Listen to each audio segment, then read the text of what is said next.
हमारे पूरा पैनल आपके साथ जुड़ा हुआ है। सुमित जी हैं जो चर्चा करेंगे नतीजों पर। दीपाली आपको बताएंगी शानदार रैली किन सेक्टर्स में आई, खासकर पीएसयू बैंक्स में। और हमेशा की तरह यतिन जी जुड़े हुए हैं जो आपको बताएंगे ब्रोकरेज रडार में क्या आप सुन सकते हैं कल के बाजार के लिए। आपसे पहले राय लेंगे मिश्रा साहब, यहां पर आप लगभग 14 अंक की गिरावट देख रहे हैं निफ्टी पर और फ्लैट क्लोज निफ्टी बैंक पर। बताइए कल के सत्र के लिए आप इन दोनों इंडिसेस को कैसे देख रहे हैं? नमस्कार शैल जी। तो शैल जी देखिए, जिस तरीके से हम बात करते आ रहे हैं कि इंडेक्स में कहीं ना कहीं हायर लेवल्स पे एक कैपिंग जरूर है, but at the same time bias positive side बना हुआ है। तो इस चीज़ को देखते हुए, क्योंकि अभी भी बायस पॉजिटिव साइड पे है और बैंकिंग में हम एंटिसिपेट कर रहे हैं कि ये रिबाउंड एक्सटेंड करेगा, तो इस मिक्स क्लोज के देखते हुए अभी भी मेरे हिसाब से ऑप्शन स्ट्रैटेजीज के थ्रू ही या ऑप्शन नेकेड ऑप्शन भी अगर आप करते हैं तभी उसी की तरह जाना ही सही होगा इंडेक्स में। तो बायस तो पॉजिटिव साइड पे, इसमें कोई दो राय नहीं है। बट क्यों कल की एक्सपायरी है, वीकली एक्सपायरी है, तो मेरे हिसाब से नेक्स्ट वीक जो कि करीब अगस्त 10 वहाँ के आपको कॉन्ट्रैक्ट्स देखने चाहिए फॉर फ्रेश बाइंग। तो मेरे हिसाब से 11,400 की जो कॉल है निफ्टी की, वो करीब 70-78 के अराउंड बंद हुई है। वो आप देखें लॉन्ग के लिए 50 रुपये का आपका स्टॉप लॉस होगा 170 तक के टारगेट्स के लिए। और बैंक निफ्टी जो कि हम बात कर रहे हैं बार बार कि 22,300 के लेवल्स वो बहुत क्रिटिकल हैं। आज उसने उसको अटेम्प्ट किया बट क्लोजिंग नहीं आ पाई, बट एंटिसिपेशन है कि नेक्स्ट वीक में हम उस लेवल को आते हुए देखेंगे। तो 22,500 की कॉल भी आप बाय करें 20 अगस्त के एक्सपायरी के लिए। और 265 के अराउंड पे ये ट्रेड कर रहा है, करीब 150 रुपये का स्टॉप लॉस होगा और 450 के टारगेट्स के लिए। चलिए, ये राय आपको मिल रही है ऑप्शंस के थ्रू ट्रेड करना चाहते हैं अजीत मिश्रा साहब निफ्टी और बैंक निफ्टी में। ऐसा करते हैं मिश्रा साहब, चर्चा खोलने से पहले दीपाली जी से जुड़ते हैं। वो आपको बताएंगे कि क्या शानदार रैली आपने आज देखी पीएसयू बैंकिंग स्टॉक्स में, और उसके बाद चर्चा को खोलेंगे। खासकर स्टेट बैंक ऑफ इंडिया पर ध्यान दीजिए। यहां पर आपने देखा लगभग 26 मार्च का आपको हाईएस्ट लेवल दिखेगा, वॉल्यूम बहुत शानदार थी और निफ्टी में ये टॉप ट्रेडेड काउंटर था। तो बताइए दीपाली जी, आज क्या हुआ पीएसयू बैंक्स में? इंडिया के नंबर 1 ब्रोकर जिरोधा के साथ जुड़िए, जहां पर आपका ब्रोकरेज कुछ भी नहीं लगेगा। ब्रोकरेज लगेगा तो सिर्फ इंट्राडे ट्रेड में, वह भी सिर्फ 20 रुपये। तो दोस्तों, अकाउंट ओपनिंग की लिंक डिस्क्रिप्शन में है, जाइए लिंक पर क्लिक करके जिरोधा में अकाउंट ओपन कराइए। मल्टीप्लेक्स और एविएशन स्टॉक्स में शानदार मूव आज के सेशन में दिखा। 9% तक की तेजी इन स्टॉक्स में रही। आयनॉक्स, पीवीआर, इंडिगो, स्पाइसजेट अच्छा वॉल्यूम्स के साथ यहां पर खरीदारी होते हुए दिखी है। 2-3 फैक्टर्स है जिसकी वजह से तेजी बनी है। पहली चीज तो ये कि अब फंड हाउसेस की ओर से, इंस्टीट्यूशंस की ओर से बाइंग इन स्टॉक्स में हो रही है। आयनॉक्स में कल कुछ बड़ी ब्लॉक डील्स हुई जिसमें आबू धाबी इन्वेस्टमेंट अथॉरिटी ने 11 लाख शेयर्स खरीदे हैं। एचडीएफसी म्यूचुअल फंड ने यहां पर खरीदारी की है। तो जो फंड हाउसेस की ओर से बाइंग हो रही है, इससे सेंटीमेंट सुधरते हुए दिख रहे हैं एविएशन और मल्टीप्लेक्स स्टॉक्स में। दूसरा ये कि जो वैक्सीन मिलने की खबरें हैं उससे भी मूड पॉजिटिव हुआ है, उससे भी सेंटीमेंट्स थोड़े से इंप्रूव हुए हैं स्पेस को लेकर। तीसरी इंपॉर्टेंट चीज कि वैल्यूएशंस भी बहुत आकर्षक हैं इन स्टॉक्स की, क्योंकि अगर आप 52 वीक हाई से भी कंपेयर करेंगे तो ये ज्यादातर स्टॉक्स 50% तक नीचे ट्रेड कर रहे हैं। आयनॉक्स 49% नीचे 52 वीक हाई से, पीवीआर 42% नीचे है, स्पाइसजेट तो इनफैक्ट 67% नीचे ट्रेड कर रहा है। साथ ही जो डोमेस्टिक ट्रैवल ओपन हो चुका है, इंटरनेशनल ट्रैवल ओपन होने की जो बात हो रही है उसका भी फायदा इस स्पेस को मिल रहा है। तो अब जैसे जैसे हालात थोड़े सामान्य की ओर बढ़ रहे हैं, साथ ही इंस्टीट्यूशंस, म्यूचुअल फंड्स की बाइंग हो रही है, वैल्यूएशंस आकर्षक हैं, ये तमाम फैक्टर्स है जिसकी वजह से रुझान इन दोनों स्पेस में पॉजिटिव हुआ है। चलिए, ये राय आपको मिल रही है मल्टीप्लेक्सेस और एविएशन स्टॉक्स पर। मिश्रा साहब, आपसे राय लेंगे इंडिगो के स्टॉक पर। कमाल की आज आपने यहां पर वॉल्यूम देखी, लगभग 1375 करोड़ का ट्रांजैक्शन एनएससी पर। यह स्टॉक हाईएस्ट लेवल पर था कई समय से और निफ्टी 100 में टॉप गेनर है, एफएनओ में टॉप गेनर है। बताइए कल के सत्र के लिए फिलहाल इंडिगो पर पोजीशन ली जा सकती है लॉन्ग साइड पर, या यहां पर आपको लगता है हल्की सी मुनाफा वसूली दिखेगी? देखिए शैल जी, बावजूद इसके कि इतना बड़ा सेटबैक लगा इनको लॉकडाउन पे, इस पूरे स्टॉक को अगर आप देखेंगे तो मार्च से लेकर अभी तक कुछ खास डैमेज देखने को मिला नहीं था इस स्टॉक प्राइजेस में। तो अगर आप देखेंगे तो ये रेंज इंटैक्ट थी, नीचे के लेवल्स पे करीब 850, 870 के और ऊपर करीब 1100 के लेवल्स। तो अभी भी उन रेंज को ये मेंटेन कर रहा है। और आज की रैली के बाद जिस तरीके से वॉल्यूम के साथ इसमें आज रैली हुई है, एंटिसिपेशन यही है कि ये रिबाउंड एक्सटेंड करेगा और दोबारा से करीब 1100-1130 तक के लेवल्स आने वाले दिनों में देखे जाएंगे। तो वो सब एंटिसिपेशन को देखते हुए कोई भी इंट्राडे में आपको डिप मिलता है 1010 के अराउंड पे, वहाँ पे आप इंडिगो को बाय के लिए देखें। 965 का आपका स्टॉप लॉस रहेगा, 1130 तक के टारगेट्स के लिए। चलिए, लगभग 46% नीचे है इंडिगो अपने ऑल टाइम हाई से, तो यहाँ पर आपको एक बहुत अच्छा मार्जिन ऑफ सेफ्टी कम से कम प्राइस में भी आता हुआ दिखता है। और जैसे जैसे चर्चाएं वैक्सीन की आपको बढ़ती हुई दिखेंगी कोविड के अगेंस्ट, तो ये उम्मीद की जा रही है कि काफ़ी सारे फ्लायर्स वापस आपको एयरपोर्ट्स और एयरक्राफ्ट में आते हुए दिखेंगे। ये राय आपको मिल रही है इंडिगो पर कल के सत्र के लिए।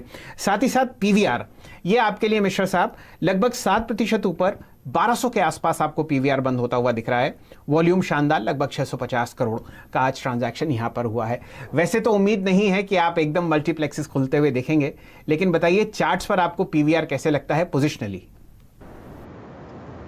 बिल्कुल शैल जी, देखिए अगर आप दोनों ही आइनॉक्स और पीवीआर दोनों के अगर चार्ट्स को देखेंगे तो कहीं ना कहीं लोअर लेवल्स पे जो स्टेबिलिटी चाहिए थी वो स्टेबिलिटी मिली इन दोनों स्टॉक्स में। और आज के सेशन में स्पेसिफिकली दोनों ही सेशन में वॉल्यूम के साथ ब्रेकआउट आए हैं, तो प्राइस एक्शन तो बहुत क्लियरली इंडिकेट कर रहा है कि बावजूद इसके कि अभी भी क्लैरिटी नहीं है कि कितना टाइम लगेगा ये मल्टीप्लेक्सेस को रीओपन होने में, बट जो इन्वेस्टर्स हैं वो रिस्क लेने को तैयार हैं। तो जिस तरीके से प्राइस एक्शन है, I will not be surprise कि ये मोमेंटम कैरी करेगा, क्योंकि शॉर्ट टर्म के मूविंग एवरेजेस का एक ब्रेकआउट आया है पीवीआर में और काफ़ी माइनर कंजेशन जोन थी, तो वो एक्सप्लोड जो होता है उस तरीके का मोमेंटम इतनी जल्दी फेड आउट होता नहीं है।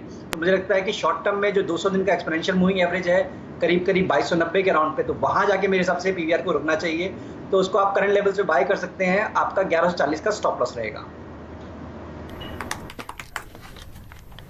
चलिए, ये राय आपको पीवीआर पर आती हुई दिख रही है। मिश्रा साहब, आपके भी 2 इंडिविजुअल स्टॉक पिक्स होंगे, पहले उन पर चर्चा करते हैं और फिर जुड़ेंगे सुमित जी के साथ, जो कि अर्निंग्स को बहुत शानदार तरीके से ट्रैक करते हैं और वो अपनी राय व्यक्त करेंगे कि किस हिसाब से बाजार आयशर मोटर्स और हीरो मोटर्स के नतीजों का इंतजार कर रहा है। लेकिन पहले आपके 2 स्टॉक पिक्स। तो शैल जी देखिए, पहला स्टॉक जिनके कल नतीजे हैं, हीरो मोटो को ही मेरा पहला काउंटर होगा। काफ़ी स्ट्रॉन्ग मूव के बाद एक काफ़ी माइनर कंसोलिडेशन, प्राइस वाइज अगर आप देखेंगे तो पिछले 7-8 दिनों में बिल्कुल मूवमेंट नहीं थी, बट आज के सेशन में काफ़ी स्ट्रॉन्ग बाइंग इंटरेस्ट नज़र आया, वो भी जो इसके शॉर्ट टर्म मूविंग एवरेज जो इंडिकेट करते हैं मोमेंटम को, उसके ऊपर होल्ड करते हुए। तो ये बहुत क्लियर इंडिकेशन है कि पॉसिबिलिटी कि ये रिबाउंड, ये ट्रेंड एक्सटेंड करेगा आने वाले दिनों में। तो यहाँ पे आप लॉन्ग पोजीशंस देखें 2700 के स्टॉप लॉस के साथ 2910 तक के टारगेट्स के लिए। दूसरे रिकमेंडेशन मेरी आईटी स्पेस से होगी, टेक महिंद्रा। बावजूद इसके कि टेक स्पेस में, आईटी स्पेस में थोड़ा बहुत मुनाफा वसूली इंडेक्स में दिख रहा है हायर लेवल्स पे, बट स्टॉक्स अभी भी हायर लेवल्स पे बने हुए हैं। और टेक महिंद्रा में जिस तरीके से अभी चार्ट पैटर्न फॉर्म हुआ है, पोटेंशियल है कि नियर टर्म में 735 तक के लेवल देखने को मिलेंगे।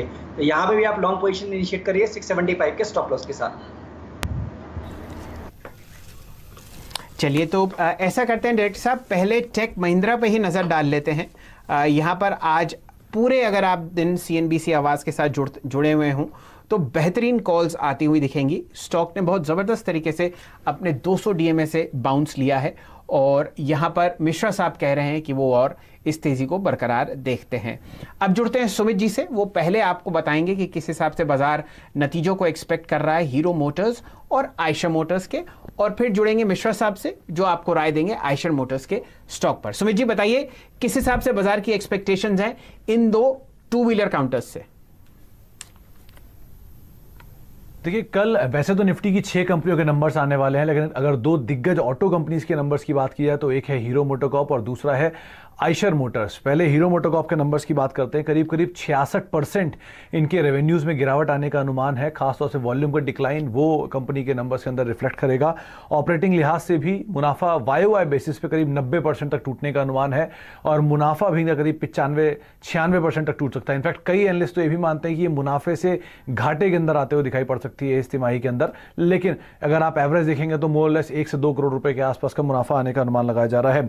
खासतौर से जो इनका रियलाइजेशन है वहां पर भी करीब 2% के आसपास की बढ़त आएगी, क्योंकि एक BS4 से BS6 के ट्रांजिशन जो है उसका एक इंपैक्ट कंपनी के रियलाइजेशन फ्रंट पर आएगा। लेकिन वॉल्यूम्स डिक्लाइन का इंपैक्ट कंपनी के ओवरऑल नंबर्स के अंदर साफ तौर पर देखने को मिलेगा। क्रूशियल रहेगा कि सेकेंड हाफ की जो कमेंट्री है वो किस तरह से कंपनी पेश करती है और साथ ही साथ कंपनी जो अपने एग्जिस्टिंग प्लांट्स हैं उनकी कैपेसिटीज को लेकर किस तरह की बयान देती है। ये 2-3 चीजें इस पर बाजार नजर रखेगा। आयशर मोटर को लेकर भी करीब 67% के आसपास की एक डिक्लाइन की बात की जा रही है रेवेन्यूज फ्रंट में, और मुनाफे से इस बारी घाटे में आने का अनुमान है। 452 करोड़ के मुनाफे के सामने करीब करीब 119 करोड़ का घाटा इस तिमाही के अंदर पहुंच सकता है, क्योंकि वॉल्यूम 70% इनके डिक्लाइन किया है, तो उनके रेवेन्यूज के अंदर भी रिफ्लेक्ट करेंगे। दूसरा, इनकी जो सप्लाई चेन डिसरप्शंस थी उसकी वजह से इनके एक्सपोर्ट्स के नंबर्स भी उतने अच्छे आते हुए नहीं दिखाई पड़े हैं, तो वो भी शायद कंपनी के नंबर्स में रिफ्लेक्ट करे। लेकिन ओवरऑल ऑपरेटिंग मुनाफे से ऑपरेटिंग घाटे में और नेट मुनाफे से नेट घाटे में आने का अनुमान लगाया जा रहा है, सीक्वेंशियल बेसिस पर भी और वाई बेसिस पे भी आइशर मोटर्स पे। यहां पर भी क्रूशियल रहेगा कंपनी की कमेंट्री, और उसके अलावा कंपनी किस तरह से अपनी कैपेसिटीज को लेकर बातचीत करती है। इन दो चीजों पर बाजार जरूर नजर रखेगा। चलिए, ये राय आपको मिल रही है नतीजों के बारे में जो कि बाजार एक्सपेक्ट कर रहा है, और मिश्रा साहब आपको बताएंगे कि 3 दिन की गिरावट के बाद आइशर मोटर्स उनको चार्ट्स पर कैसा लगता है। आज का हाईएस्ट लेवल था 22,340 और लोएस्ट लेवल था 21,500, तो शानदार वॉलेटिलिटी और जबरदस्त वॉल्यूम। लगभग 3 लाख शेयर आपने आइशर मोटर्स के ट्रेड होते हुए दिखे चार्ट्स पर। बताइए मिश्रा जी, कैसा लगता है आपको आइशर मोटर्स चार्ट पर? शैल जी देखिए, काफ़ी लंबा डिस्टेंस ने ट्रैवल किया है अप्रैल मंथ से लेकर अभी तक। जो प्रीवियस जनवरी के स्विंग हाई थे करीब 23,000 के लेवल से, उसके ऑलमोस्ट काफ़ी नज़दीक पहुंच चुका है ये ऑलरेडी। बट अभी भी जिस तरीके से मोमेंटम दिख रहा है वो फेड आउट होते हुए दिख नहीं रहा है, तो हो सकता है थोड़ी बहुत प्रॉफिट टेकिंग हो रिजल्ट्स के बाद, बट मुझे लगता है कि ओवरऑल मोमेंटम बना रहेगा। और जो स्विंग हाइज हैं करीब 23,000 के, उसको रीटेस्ट करने के लिए एटलीस्ट एक अटेम्प्ट जरूर दिखाएगा, कि ऑटो इंडेक्स का भी यही भी रुझान बना हुआ है। तो ये देखते हुए मेरे हिसाब से इंट्राडे में कोई डिप मिलता है अगर आपको 21,800 के अराउंड पे, तो वहाँ पे आप लॉन्ग पोजीशन इनिशिएट करें, और बट ज़्यादा बड़े स्टॉप लॉसेस ना रखें। मेरे हिसाब से 21,200 का स्टॉप लॉस ही मेंटेन करें। अब 22,700 22,800 तक के इमीडिएट टारगेट्स के लिए आप आइशर मोटर को भी होल्ड करें। चलिए, नतीजे कैसे भी हों, बुलिश मूड है आइशर मोटर्स पर, और टारगेट 22,700 मिश्रा साहब का इस शानदार कंपनी पे जो आपको रॉयल एनफील्ड नाम की। आप लोग बाजार में ट्रेडिंग या निवेश करते हैं और अभी भी ब्रोकरेज के नाम पर अपनी हजारों रुपए बर्बाद कर रहे हैं, तो अब बदलिए और देश के सबसे अच्छे, बड़े और सबसे भरोसेमंद ब्रोकर जिरोधा के साथ जुड़िए, जहां पर आपका ब्रोकरेज कुछ भी नहीं लगेगा। ब्रोकरेज लगेगा तो सिर्फ इंट्राडे ट्रेड में, वह भी सिर्फ 20 रुपये। और दोस्तों, साथ ही आपको बता दूं कि यहाँ पर अकाउंट ओपन कराने के लिए आपको अपना POA यानी कि पावर ऑफ अटॉर्नी देने की कोई आवश्यकता नहीं है, जिसका उपयोग करके हाल ही में देश के एक बड़े ब्रोकर ने 2000 करोड़ का घोटाला किया। तो दोस्तों, अकाउंट ओपनिंग की लिंक डिस्क्रिप्शन में है, जाइए और लिंक पर क्लिक करके जिरोधा में अपना अकाउंट ओपन कराइए। की बाइक बनाती हुई दिखती है। अजीत जी, आज मिड कैप स्टॉक्स में बहुत शानदार रैली थी, तो मैं 2 स्टॉक्स पर आपकी राय लेना चाहता हूं। इंडियन होटल्स लगभग 87.40 पर बंद हुआ, यहां पर आपने लगभग 4.5% की तेजी देखी। इसके बारे में राय दीजिए। बहुत ही शानदार वॉल्यूम थी, लगभग 92 लाख शेयर आपने आज इंडियन होटल्स में ट्रेड होते हुए देखे।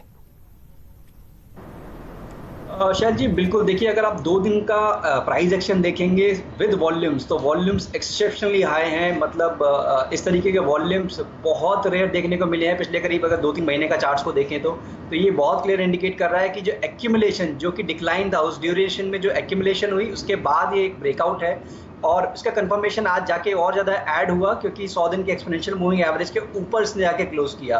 तो पॉसिबिलिटी है कि ये रैली एक्सटेंड करेगी, हो सकता है बीच में थोड़े बहुत पॉजेज हों, बट पॉसिबिलिटी यही है कि 95-96 ये लेवल जो कि प्रीवियस स्विंग हाई था, वहाँ पे जाके पहला टारगेट होगा, दूसरा करीब 100 के अराउंड पे, जो कि इसका 200 दिन का एक्सपोनेंशियल मूविंग एवरेज है। तो यहाँ पे आप डेफिनेटली लॉन्ग पोजीशन देख सकते हैं 83 के क्लोजिंग स्टॉप लॉस के साथ। जी, चर्चा हो रही है मिड कैप स्टॉक्स की, तो भारत फोर्ज पर भी ध्यान दीजिए। यहां पर आपने शानदार आज रैली देखी नतीजों के बाद। स्टॉक बंद हुआ है 434 पर मिश्रा साहब, और वही कहानी मिड कैप में दूसरा सबसे बड़ा गेनर, और बल्कि टॉप गेनर है आज ये मिड कैप 100 इंडेक्स में। 5% ऊपर बंद हो रहा है, क्योंकि 200 DMA के ऊपर है, तो कम से कम कॉम्प्लेक्शन इस स्टॉक का बदला है। वॉल्यूम शानदार। बताइए, यहां पर आप तेजी की राय देंगे कल के सत्र के लिए, या यहां पर शांति या विराम लेना चाहिए? देखिए शायद जी, जिस तरीके से रिकवरी आई है 2 दिन की डिक्लाइन के बाद वॉल्यूम्स के साथ, तो इंडिकेशन तो यही है कि ये लीस्ट नियर टर्म में एक अटेम्प्ट जरूर करेगा 465-60 तक के लेवल्स के लिए। तो अभी भी मोमेंटम बाकी है मेरे हिसाब से। और शॉर्ट टर्म में अगर आपको किसी को भी लॉन्ग पोजीशंस देखनी है तो 425 के अराउंड पे अगर आपको एक डिप मिलता है तो डेफिनेटली वहाँ पे आप लॉन्ग पोजीशन देखें। ज़्यादा बड़ा स्टॉप लॉस ना मेंटेन करें 420 के अराउंड पे, क्योंकि उसके बाद फिर मोमेंटम फेज आउट हो जाएगा। और ऊपर 465-60 के लेवल जब भी आते हैं तो एक बार आप प्रॉफिट बुक करें। चलिए, ये राय आपको भारत फोर्ज पर आती हुई दिख रही है। यहाँ पर मिश्रा साहब कह रहे हैं कि 464-465 का प्राइस आपको आते हुए दिखेगा। चलिए, समय एक छोटी सी ब्रेक का। यतिन जी, स्वागत है आपका मार्केट्स टुडे पे। बड़े दिनों के बाद आपको आज दर्शन हुए हैं ऑफिस से, तो बताइए कैसा लग रहा है आपको माहौल हमारे ऑफिस में जन्माष्टमी के दिन? और बताइए कौन से ऐसे 2 या 3 स्टॉक्स हैं जहां पर आप लॉन्ग या शॉर्ट पोजीशंस सजेस्ट कर रहे हैं? देखिए, आज के सत्र में जो डीलिंग रूम्स के रिकमेंडेशन आ रहे हैं उसमें से सबसे पहला है टाटा मोटर्स। और यहाँ हमने देखा है कि काफ़ी अच्छा एक्शन आज के सत्र में ऑटो स्टॉक्स में था, खास करके टाटा मोटर्स पे जो लगभग अपने डेज हाई पे क्लोज हुआ है। अगर आप अगस्त सीरीज का ओपन इंटरेस्ट डेटा भी देखें तो लगभग 25 लाख शेयर्स का ओपन इंटरेस्ट में एडिशन हुआ है लॉन्ग साइड पे। नतीजों के बाद स्टॉक ने लगभग 7% की छलांग लगाई है और डीलिंग रूम्स को लगता है कि यहाँ 2 से 3% की ट्रेडिंग अपसाइड हमको 1-2 सत्र में देखने को मिल सकती है। तो टाटा मोटर्स पे एक बाय रिकमेंडेशन आ रही है। इसके अलावा डाबर इंडिया पे भी नजर होनी चाहिए और फार्मा स्टॉक्स और एफएमसीजी स्टॉक्स में थोड़ी बहुत मुनाफा वसूली हमको देखने मिल रही है।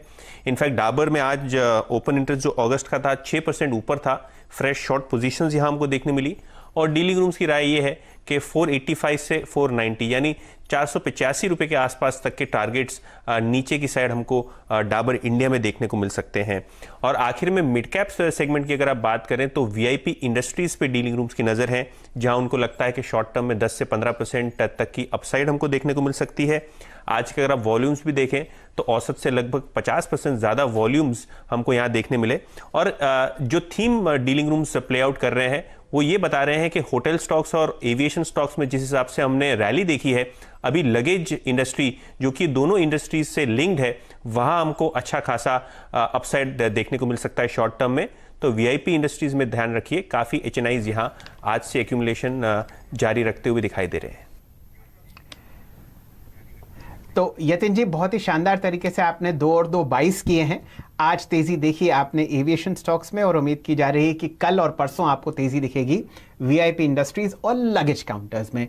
आपके लिए सवाल मिश्रा जी, वीआईपी पर ध्यान दीजिए। 272 के आसपास ये स्टॉक आपको बंद होता हुआ दिखा है। वॉल्यूम आज शानदार थी, लगभग 18 लाख शेयर।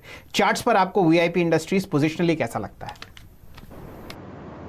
बिल्कुल शैल जी, देखिए जिस तरीके से इसमें कंसोलिडेशन हुआ उसके बाद एक काफ़ी स्ट्रॉन्ग मूव आया था करीब 300 तक के लेवल्स पे, और उसके बाद दोबारा प्रॉफिट टेकिंग की फेज में 260 को जो जोन जहां पे इसने काफ़ी कंसोलिडेट किया उसको काफ़ी रिस्पेक्ट दिया और आज के सेशन में उसी लेवल से विद वॉल्यूम्स काफ़ी स्ट्रॉन्ग रिबाउंड दिखाया। तो ये चीज़ देखिए फिक्स हो चुकी है कि 260-58 के अराउंड पे काफ़ी स्ट्रॉन्ग बाइंग इंटरेस्ट बना हुआ है स्टॉक में। तो ये लेवल के अराउंड पे रिस्क रिवॉर्ड आपका काफ़ी फेवरेबल है। डेफिनेटली यहाँ पे आपको लॉन्ग पोजीशंस देखनी चाहिए टेक्निकली भी, और नियर टर्म में मिल सकता है करीब 290 तक के टारगेट्स पॉसिबल हैं। तो डेफिनेटली यहाँ पे आप 258 के स्टॉक के साथ 290 तक के टारगेट्स के लिए वीआईपी को लॉन्ग करें। चलिए, ये राय आपको मिल रही है वीआईपी इंडस्ट्रीज पर। मिश्रा जी, राय दीजिए टाटा मोटर्स पर। बहुत सारी ब्रोकरेजेस यहाँ पर बुलिश हैं। कमजोर नतीजों के बावजूद स्टॉक लगातार 7 दिन से एक अप ट्रेंड में है और अपने 200 डीएमए से बिल्कुल नीचे फिलहाल ठोकर मार रहा है। बताइए 125 रुपए और 2.5% ऊपर आपको चार्ट्स पर पोजिशनली टाटा मोटर्स कैसा लगता है? देखिए शायद जी, इंडिकेशंस तो बहुत क्लियर हैं कि जिस तरीके से अंडर परफॉर्मेंस के बावजूद अब थोड़ा थोड़ा कैचअप मूव हो रहा है, और पिछले करीब 7-8 सेशन की अगर बात करें जिस तरीके से मोमेंटम इसने गेन किया है, पोटेंशियल बहुत स्ट्रांग है कि ये मोमेंटम को ये कैरी करेगा आने वाले दिनों में। तो ज़्यादा बड़े स्टॉप लॉसेस के साथ आप ट्रेड ना करें। 120 का आपका स्टॉप लॉस रहेगा करीब 135 तक के टारगेट्स के लिए। चलिए, 135 के लक्ष्य के लिए आप टाटा मोटर्स पर लॉन्ग कॉल ले सकते हैं। जाते जाते मिश्रा साहब आपकी राय लेंगे डाबर पर भी। स्टॉक ने आज इंट्राडे लो पर बहुत जबरदस्त वॉल्यूम देखा और यहां पर भी ब्रोकरेजेस एक सेल रिकमेंडेशन दे रही हैं अपने एचएनआई क्लाइंट्स पर। बताइए चार्ट्स पर आपको डाबर कैसा लगता है? मेरे ख्याल से आज 524 रुपए के आसपास आपने डाबर पर एक क्लोज आता हुआ देखा, बहुत ही हैवी वॉल्यूम्स पर। बिल्कुल शैल जी, देखिए अपने रिकॉर्ड हाई बनाने के बाद एक मुनाफा वसूली मेरे हिसाब से इस स्टॉक में दिख रही है और आने वाले दिनों में हो सकता है कि ये मुनाफा वसूली बढ़े। बट जिस तरीके से ट्रेंड अगर आप देखेंगे तो काफ़ी स्ट्रॉन्ग ट्रेंड है शैल जी। अपने रिकॉर्ड हाई के पास बहुत कम काउंटर्स हैं जिसमें इतनी मजबूती एफएमसीजी स्पेस में खास तौर से बनी हुई है। तो मुझे लगता है कि डेफिनेटली शॉर्ट टर्म में प्रेशर रह सकता है, बट उसको एक्सप्लॉइट करना चाहिए। जब आपके करीब ये 490-95 के लेवल्स मिले, वहाँ पे लॉन्ग करने के लिए 480 के स्टॉप लॉस के साथ। चलिए, ये राय आपको मिल रही है डाबर पर, लेकिन फिलहाल समय समाप्त हो चुका है। कि आप लोग बाजार में ट्रेडिंग या निवेश करते हैं और अभी भी ब्रोकरेज के नाम पर अपनी हजारों रुपए बर्बाद कर रहे हैं, तो अब बदलिए और देश के सबसे अच्छे, बड़े और सबसे भरोसेमंद ब्रोकर जिरोधा के साथ जुड़िए, जहां पर आपका ब्रोकरेज कुछ भी नहीं लगेगा। ब्रोकरेज लगेगा तो सिर्फ इंट्राडे ट्रेड में, वह भी सिर्फ 20 रुपये। और दोस्तों, साथ ही आपको बता दूं कि यहाँ पर अकाउंट ओपन कराने के लिए आपको अपना POA यानी कि पावर ऑफ अटॉर्नी देने की कोई आवश्यकता नहीं है, जिसका उपयोग करके हाल ही में देश के एक बड़े ब्रोकर ने 2000 करोड़ का घोटाला किया। तो दोस्तों, अकाउंट ओपनिंग की लिंक डिस्क्रिप्शन में है, जाइए और लिंक पर क्लिक करके जिरोधा में अपना अकाउंट ओपन कराइए।